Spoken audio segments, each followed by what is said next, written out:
Assalamualaikum warahmatullahi wabarakatuh. Selamat pagi, selamat siang, selamat sore rekan-rekan dan bapak dosen. Nah, perkenalkan nama saya Kelvin Yusuf dengan NIM 2288240047. Nah, pada video kali ini saya membuat video tentang monolog untuk memenuhi tugas akhir ujian akhir semester, yaitu mata kuliah filsafat sejarah.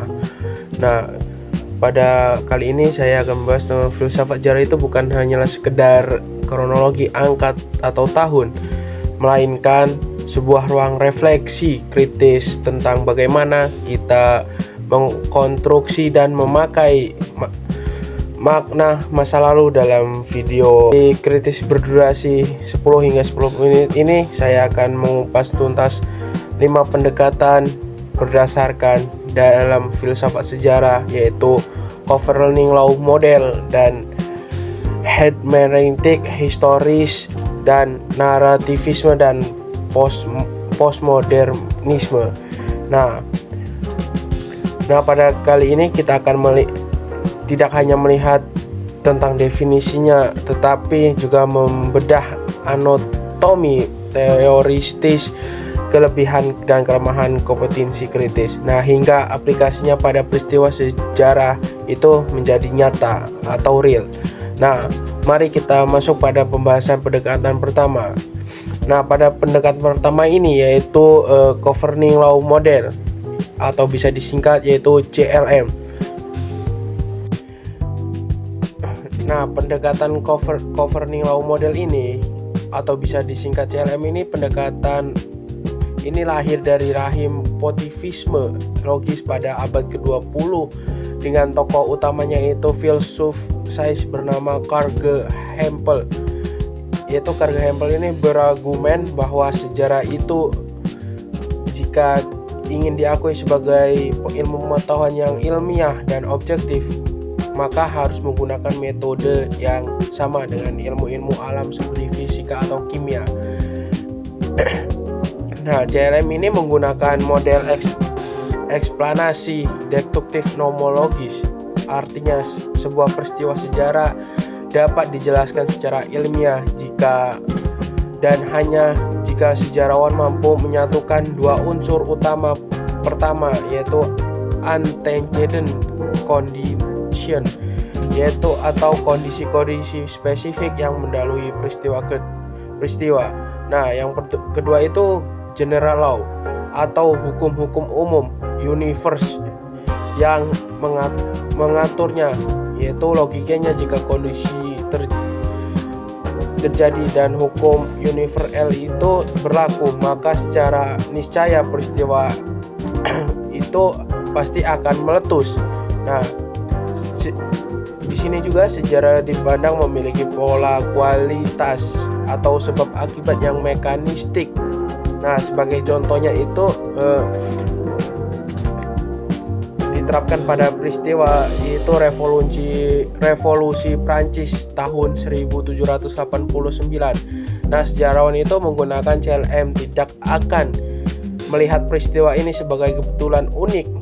Mereka akan mengidentifikasi kondisi awal seperti C, yaitu kritis keuangan monarki Prancis. Nah, kelaparan masalahnya itu akibat kegagalan panen dan beban pajak yang sepihak pada rakyat jelata. Nah, kayak pada kejadian di negara kita lah pada tahun ini kayak gitu.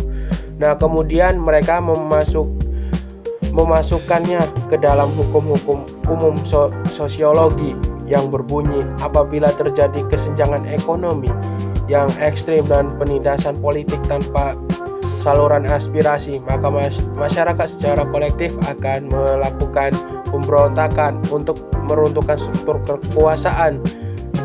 Nah, seperti itulah contohnya. Nah, untuk selanjutnya itu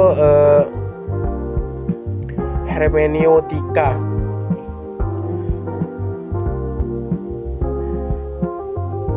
Nah, kita bisa beralihlah kepada pendekatan kedua ini, yaitu hermeneutika, yaitu pendekatan ini muncul sebagai bentuk perlawanan frontal terhadap CLM.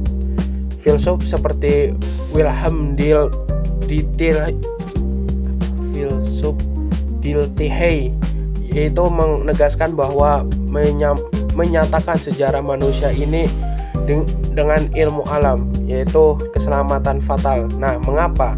Nah, karena batu planet atau bahan kimia tidak memiliki kesadaran, sementara manusia yang menggerakkan sejarahnya itu memiliki pemikiran, motif, emosi, dan nilai dan kehendak bebas. Nah, oleh karena itu hermeneutik ini menawarkan metode bernama yaitu Verstehen, yaitu berarti pemahaman mendalam.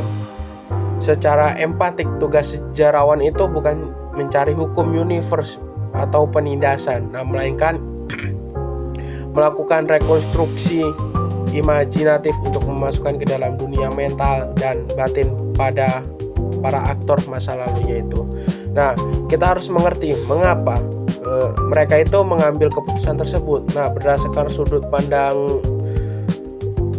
budaya dan situasi psikologis mereka saat itu, sejarah dalam pandangan hermeneutik ini adalah proses penafsiran teks dan tindakan untuk menyingkap makna yang tersembunyi. Nah, pada contohnya itu kita bisa melihat pada peristiwa Rijksdankklok. Nah, sehingga detik-detik proklamasi itu hermeneutik ini tidak tertarik membuat hukum-hukum tentang proklamasi. Nah, sejarawan hermeneutik ini akan memeriksa surat-surat, catatan harian, dan naskah pidato untuk menyelami ketegangan batin antara golongan muda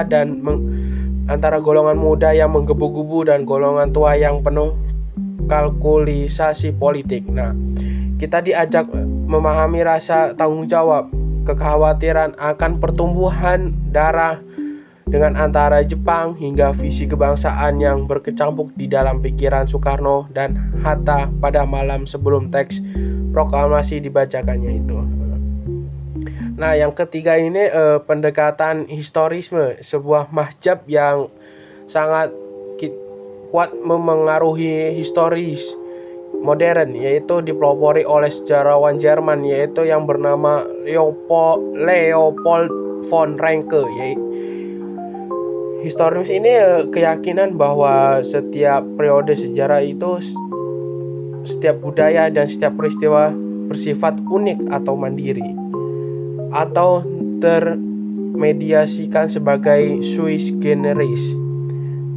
Kenapa itu? Nah, historisme ini menolak mentah-mentah generasi ala CLM dan menolak gagasan kemajuan linear, yaitu menganggap masa kini selalu lebih superior atau lebih bermoral daripada masa lalu. Konsep kunci di sini itu kontekstualisasi radikal, yaitu bisa disingkat Ranke menegaskan bahwa tugas sejarawan ini menulis sejarah.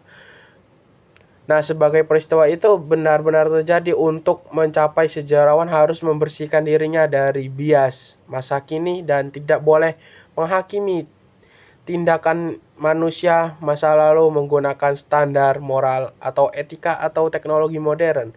Nah, sebuah kesalahan metodologis yang kita disebut sebagai anakronisme.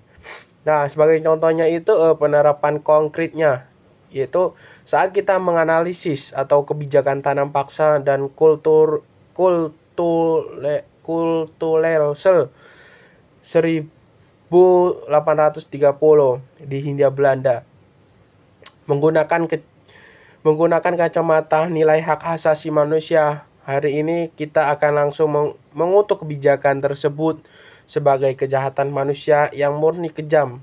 Namun historis menuntut kita untuk melihat peristiwa ini dari dinamika abad ke-19, kondisi kas negara Belanda yang bangkrut total akibat perang Diponegoro dan perang Belgia. Nah, serta normalitas sistem merkantilisme global saat itu. Nah, pendekatan ini juga memaksa kita memahami struktur keputusan Gubernur Jenderal Van de Bosch pada waktu itu. Nah, dalam konteks zamannya secara objektif, bukan menghakiminya dengan hukum moral abad ke-21.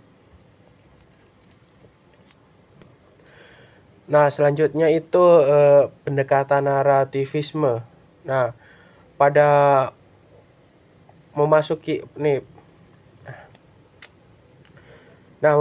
awal abad ke-20, nah studi filsafat ini mengalami guncangan hebat yang disebut linguistic turn atau pemeliharaan bahasa yang melahirkan pendekatan narativisme atau tokoh sentralnya yaitu Hayden White lewat karyanya monumentalnya yaitu Metahistory.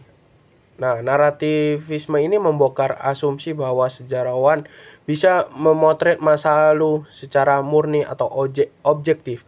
Nah, White ini berargumen bahwa masa lalu yang ditinggalkan kepada kita hanyalah berupa serpihan arsip yang bisu atau berserakan lah, kayak berantakan gitu. Nah, data-data mentahnya itu tersebut tidak memiliki cerita intrinsik di dalamnya. Cerita itu baru lahir ketika ketika sejarawan menyusun atau menyeleksi dan menjahit fakta-fakta tersebut ke dalam struktur narasi bahasa. Nah, sebagai contohnya itu konkret di Indonesia, yaitu narasi peristiwa transisi politik 1965 atau G30 SPKI. Nah, fakta dasarnya itu penculikan para jenderal dan penggantian kekuasaan. Namun bagaimana sih fakta itu dirajut menciptakan sejarah yang berbeda di bawah rejim Orde Baru. Nah, peristiwa ini diplot sebagai narasi, tragedi atau pengkhianatan, di mana fokusnya adalah kekejaman komunis untuk memunculkan militer. Nah, sebagai penyelamat bangsa, sebaliknya itu jika sejarawan lain menggunakan plot satire atau kritik sosial, nah peristiwa yang sama dirajut menjadi narasi penindasan. Nah, hak-hak rakyat kecil itu atau korban pembantaian massal pasca 1965 itu peristiwa yang sama, tetapi narasinya itu bertolak belakang karena perbedaan pilihan bahasa dan plotnya. Nah, pendekatan terakhir nih, postmodernisme atau dekonstruksi dan pembongkaran realisasi kuasa.